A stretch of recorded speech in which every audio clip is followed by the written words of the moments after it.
안녕하십니까, 여러분. 종목 리포트 맛집 머니케어 뉴스 진행하도록 하겠습니다. 오늘도 여러분들 큰 도움이 되신다고 그러면 좋아요, 구독은 잊지 마시고요. 종목에 대한 리뷰와 Q&A 같은 것들은 회원분들을 위한 전용 채널에서 진행을 하고 있습니다. 머니케어 뉴스가 올해는 말입니다. 작년에하고 좀 반대에 우리가 리포트를 한번 드려보도록 하겠습니다. 지난해 제가 이랬지 않습니까? ISC 놓쳤으면 리노공업 보십시오라고 해서 리노공업을 우리가 공략을 해서 목표가까지 충분히 도달됐음을 우리가 기억할 수가 있습니다. 자, 그런데요, 이제는 자, 리노공업이나 우리가 TSE 이쪽을 갖다 공략 못했으면 이제부터는 ISC를 보십시오라고 제목을 바꿔보도록 하겠습니다. 지난해 같은 경우 우리가 이 녀석을 우리 공략을 못하고 리노공업을 공략을 했었지 않습니까? 네, 이제는 작년하고 반대로 가도록 하겠습니다. 실제로 리노 같은 경우는 상당히 하반기에 엄청나게 올랐고 ISC 같은 경우는 하반기 들어서면서 내내 내리막을 거뒀습니다. 초장기에 상당히 괜찮았다는 뜻입니다. 그만큼 버퍼링이 좀 서로 달랐던 거죠. 타임도 좀 달랐고 하지만 이 반도체 테스트 소켓 이 분야는 어차피 돌고 도는 시점이 조금 차이가 있을 뿐이지 결국은 반도체 업황이 좋아지면 무조건 얘도 같이 오를 수밖에 없는 구조입니다. 다만 ISC의 밸류에이션은 상당히 높게 측정이 됐었던 점이 지금의 주가가 꾸준히 조정을 받고 있는 모습이었다라고 생각할 수가 있는데 지금 정도의 주가의 모습이라고 한다고 하면 또 제가 좀 궁금해서 좀 찾아봤지 않겠습니까? 다 여러분들을 위해서 제가 좀 찾아봤고 준비해봤습니다. 잘 체크해 보시고요. 여러분들은 어떤 전략을 또 펼쳐나가는 것이 좋을지에 대해서 한번 연구해 보시기 바랍니다. 분명한 건 제가 오늘도 여러분들의 색깔을 좀 넣어드렸습니다. 잘 파악해 보시고 가시면 좋겠다라고 말씀드리도록 하겠습니다. 글쎄요. 반도체 테스트 소켓 관련된 회사라고 그러면 뭐 리노공업이 전통적으로 강자죠. 뭐 이 부분은 뭐 피할 수 없는 거라 생각하면 좋을 것 같고요. 자, 근데 리노공업이 이미 막 그죠? 20만 원 이상 쭉쭉쭉 올라와 좋습니다. 우리 이미 뭐 10만 원부터 시작해서 충분히 진행이 됐고요. 저희는 목표가 도달돼서 제 기억에 여러분들한테 얼마 때 얘기 드렸나? 제가 18만 원 정도를 갖다 타겟 프라이스로 잡았었는데 충분히 도달되었던 걸로 기억이 납니다. 자, 이번엔 리노고 못 보셨으면, 제목 보셨으면 이제 ISC를 좀 보셔라 라고 말씀드리고요. 그 덤달아서 있는 거 TSE인데, 리노하고 TSE 같은 경우는 지금 주가가 많이 올라왔습니다. 자, 그래서 이쪽에서 먹을 게 별로 없는 거죠. 얘네들 같은 경우가 이제 매물이 쏟아져 나오면 어디로 오겠어요? 안 올라온 ISC 쪽으로 가주는 것이 극히 정상적인 것이라 저는 생각을 하고 있습니다. 분명히 그 타임이 올 거고요. 자, 실적이나 내용들 이런 것도 같이 한번 살펴보고 리노공업도 체크해 보도록 하겠습니다. 저는 리노공업 같은 경우를 하나 벤치마크로 사용을 하고 있습니다. 왜냐하면 반도체 후공정 관련돼서 또 진행을 할 때 우리가 리노공업의 주가가 계속해서 높은 자리에서 유지되고 조정을 받지 않는다는 것은 앞서 말씀드린 다른 그 리포트에서 말씀드린 것처럼 업황이 꽤 좋게 유지가 되고 있다는 점을 우리가 미루어 짐작할 수가 있기 때문입니다. 이런 것들이 이제 우리가 오래 투자하다 보면 알게 되는 내용이기도 하고요. 그런 센스는 우리가 충분히 발휘해 줘야 된다라고 생각을 하고 있습니다. 자, 리노공업의 주가를 한번 볼까요? 여러분, 제가 작년도 언제쯤 리포트를 드렸냐 하면 리노공업 같은 경우는 이때입니다. 그죠? 5월 말에서 6월 초 이때 스타트를 해서 우리가 목표가는 제가 말씀드린 건 18만 원이었어요. 여기 매물턱이 있는 이 자리까지만 우리가 가겠다라고 해서 이 수익을 다 어쨌든 중간에 뭐 수익을 내서 중간에 수익 실현하신 분도 계셨을 거라 생각이 들고 끝까지 버티셨던 분들은 충분히 수익은 좀 확보했다라고 할 수가 있습니다. 그런데요, 리노공업이 더 추가적으로 상승을 할 거냐 말 거냐 물론 업사이드가 한 25만 원까지 포워드 가이던스가 나와 있는 건 충분히 사실이긴 합니다만 자, 그러면 이 현재 이 주가에서 무거운 주가에서 25만 원 가는 그런 확률이 높을까? 주식은요, 실제로다가 또 그렇게 가지 않는단 말입니다. 얘가 이 정도 상태고요. 지금 제가 좀 아쉬운 건 뭐냐면 꽤 오랜 기간 동안 어떤 겁니다. 제 지론이 있습니다. 주가가 오르지 않고요. 꽤 오랫동안 옆으로 긴다라고 한다는 건 조금 더 눌림이 들어온 다음에 올라가겠다라는 뜻으로 해석을 할 수도 있다라고 말씀을 드렸습니다. 그래서 확률적으로는 아래로 한 번 더 눌린다라는 걸 갖다가 제가 말씀드렸는데 기간 조정이 급등한 다음에 기간 조정이 꽤 오래 가고 있는 모습을 생각해 보고요. 60일 이평이 천천히 따라온 거 보니까 많이 눌릴 것 같지는 않다라는 말씀을 좀 드리도록 하겠습니다. 그래서 여기 아마 기점이 20일과 62동표를 만나는 그 자리에서 한 번 더 살짝 눌릴 때, 그때가 아마 리노공업 공략하시고 싶으신 분들 같은 경우 그때가 공략 포인트다라고 해석을 좀 해드리고 가도록 하겠습니다. 하지만 저는 리노공업 하지 않도록 하겠습니다. 나빠서가 아니라 그냥 자료로만 사용하겠다라고 말씀드리고요. 오늘 주제는 뭐다? ISC다. TSA도 한번 살펴보도록 하겠습니다. 근데 저는 가끔가다 궁금증이 있는데요. 왜 얘는 이니셜은 TSI를 쓰는데 왜 TSE라고 부르는지 조금, 네, 뭐 다른 회사가 TSI가 있어서 그런 것 같기도 하고요.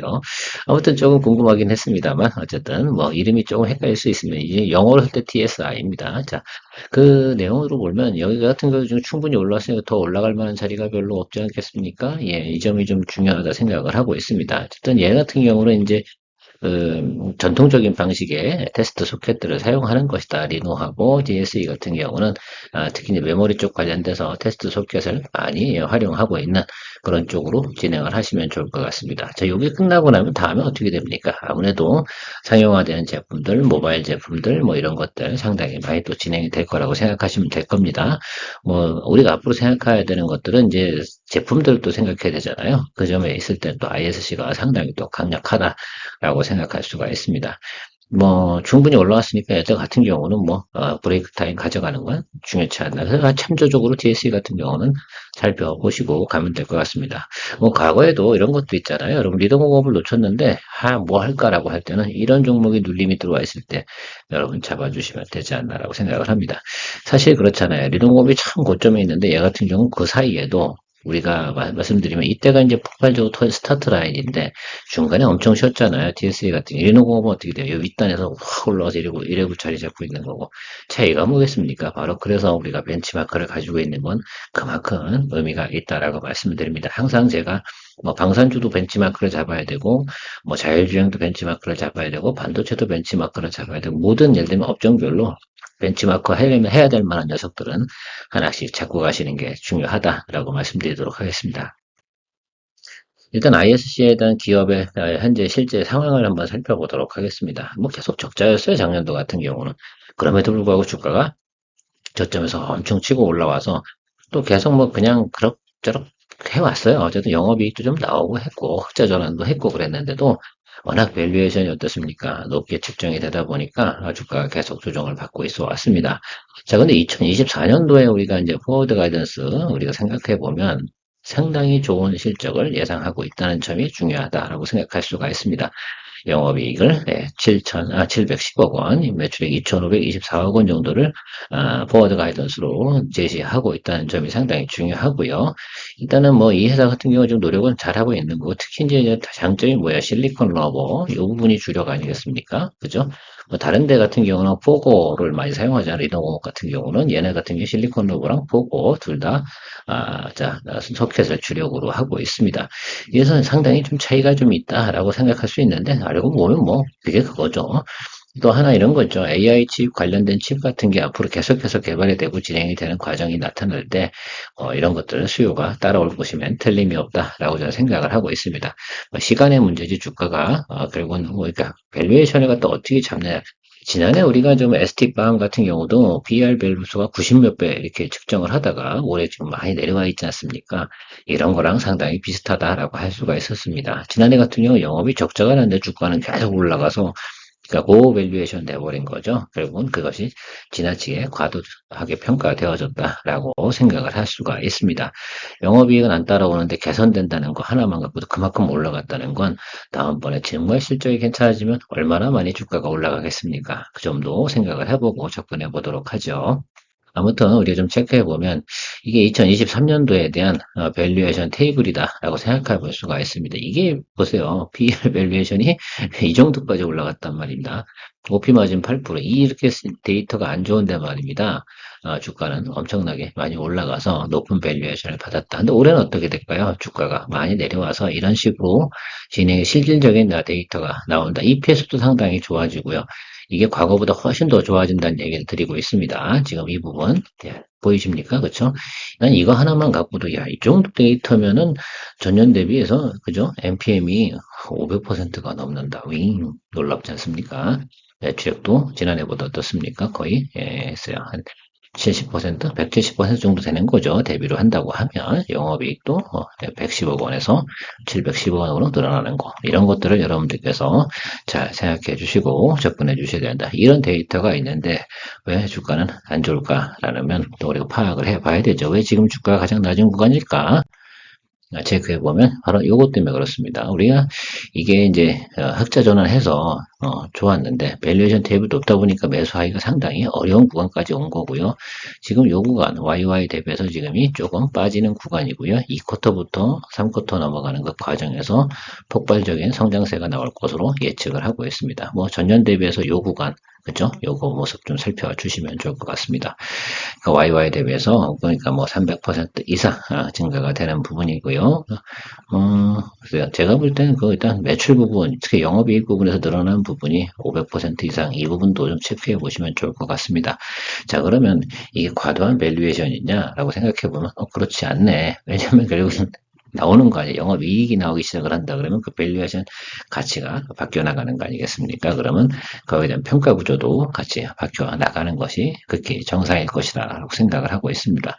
그래서 그런 부분을 좀 체크해 보도록 하는 것들이고요. 그런 과정 속에서 우리가 주가는 앞으로 어떻게 움직여야 할 것인가라고 생각을 해보는 그런 과정들이 좀 필요하고, 뭐 리노나 지금 다른 데서 지금 주가가 상당히 고공행진하고 있는 모습을 봤을 때는 얘도 후발로 따라올 가능성이 이제 높다라고 볼 수가 있습니다.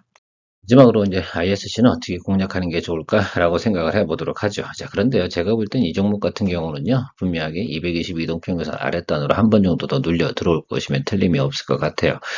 지금 바로 치고 올라간다기보다는 일단은 지금의 시점상으로 별로 좋지 않으니까 또 아니면 분할 매수를 한 달 정도, 그러니까 1분기 한 적어도 뭐 제가 볼 땐 3월 중순까지는 충분히 매수 시점을 좀 넉넉하게 가져가서 괜찮지 않을까. 다만 이런 거죠. 우리가 업사이드가 12만 원 이상의 그 포워드 가이드스를 가지고 있거든요. 그래서 여기서 보실 때 1차는 9만 원이고요. 2차가 11만 원 이렇게 보고 접근해 보시면 좋지 않을까 생각을 하고 있습니다. 그래서 가급적이면 뭐 7만 원 언더에서 프라이스가 형성이 된다라고 한다고 그러면 상당히 좋겠죠. 그 정도에서 우리가 업사이드 본다고 그러면 주가 수익률이 이렇게 괜찮지 않겠습니까? 뭐 적어도 20%와 20%에서 연간 토탈로 하게 되면 한 40% 정도의 업사이드를 우리가 보고 거래해 볼 수 있지 않을까 생각을 하고 있고요. 갭사이드가 존재하는데 과거를 보시면 여기가 일단 1차 경계선이라고 생각하시면 되고 여기 무너지면 바로 이 자리까지 올 텐데 여기 올 가능성은 거의 없을 것 같고요.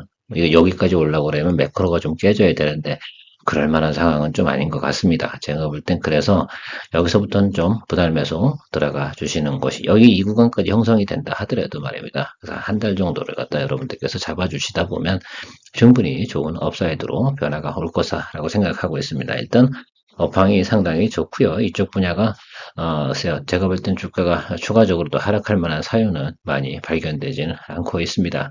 물론 지금의 흐름은 약간 역배열 들어가는 그런 느낌도 없지 않아 있지만 221 이동평균선 저 자리가 견조하게 버텨주는 한은 괜찮고요. 일단 중요한 게 뭐라고 그랬어요. 제가 저걸 갖다 훼손하지 않고 역배열에 들어가지 않는 이유 중에 하나는 딱 하나입니다. 저런 구간에서 우리가 구분하고 뭘 갖고 우리가 평가를 할 수 있어요. 저도 뭐 느낌상으로 딱 보면 저걸 잡아야 되나? 별로 안 좋은데 내용을 우리가 확인했잖아요. 뭘요? 포워드 가이던스를 확인했습니다. 언제부터 좋아집니까? 2분기부터 확실히 달라지는 실적. 2분기, 3분기, 4분기 엄청 좋다고 나오는데요. 저걸 어떻게 할 거예요? 봐줘야지. 봐달라고 나온 리포트인데. 그러니까 지금쯤 일찍 와가지고 그걸 빨리 판단을 내리고 우리가 트레이딩 전략이라든지 매수 전략 아니면 뭐 글쎄요 공략 전략을 잘 짜서 여러분들께서 진행해 주셔야 될 거라고 생각합니다. 1단계 9만 원입니다. 1차 타겟은 9만 원이고요. 생각해 보세요. 7만 원에서 9만 원만 가도 20% 이상은 충분히 나오지 않습니까? 괜찮잖아요. 그러면 된 거지. 그쵸? 자, 그럼 9만 원에 다시 다음 사이드는 11만 원 이렇게 두 번 보고 자, 그래서 앞으로 내고 일단 4분기까지 가시는 분은 11만 원 정도의 타겟을 보고 가시는 거고요. 그 중간까지 보는 분은 9만 원입니다. 뭘 보고 하실래요? 그 선택은 여러분들의 몫에 달려 있는데 통상 우리가 생각해 보면 일단 글쎄요 제가 볼 땐 9만 원까지는 넉넉히 보고 가셔도 괜찮은 구간이면 틀림이 없습니다. 그래서 천천히 매수해 주시면서 가도 될 녀석이 아닌가 이렇게 생각을 하고 있어요. 이론적으로는 그렇습니다. 다른 놈이 다 올라가서 좋게 버텨주고 있는데 왜 얘는 안 올라? 얘도 수급이 쏠릴 땐 과감히 들어오는 모습을 여러분 확인해 볼 수가 있었습니다. 과거에 이때 이 모습을 꼭 기억해 주시면 좋을 것 같아요. 충분히 가능성이 있고요. 저는 타겟 프라이스를 그렇게 잡고 진행해 보도록 하겠습니다. 이런 것들은 글쎄요, 의사결정을 잘 내리면 여러분들께서 과감하게 들어가야 되는 그런 부분도 없지 않아 있을 거라 생각하고 있습니다. 늘 여러분 투자의 판단은 어떻게 하는 겁니까? 여러분들께서 잘 결정을 내리셔야 되고 투자의 책임도 본인의 의거에서 진행합니다. 저는 늘 여러분들에게 좋은 리포트 드리는 게 제 임무라고 생각을 하고 있습니다. 저랑 생각이 비슷하신지 아니신지에 따라서 좋은 판단과 결정 내리시기 바랍니다. 좋은 하루 되십시오. 케어맨이었습니다.